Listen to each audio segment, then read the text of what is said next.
சுக்கிரமேட்லேருந்து ஒரு ரேகை அப்படி சிறப்பாக போயிடுச்சுன்னு வச்சுங்க, நீங்கள் குபேர சம்பத்தோடு சிறப்பாக வாழ்வதற்கு தகுதியானவர் ஆகிறீர்கள்.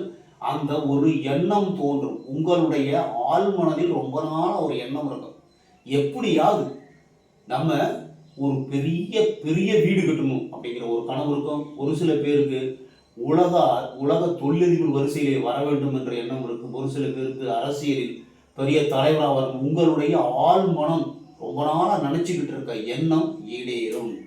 குருவும் சுக்கிரனும் சேர்ந்து ஒரு கட்டத்தில் இருந்தால் பொருளாதார பிரச்சனையும் இருக்காது சார். ஜாதகம் தெரிஞ்சவங்களுக்கு தெரியும்.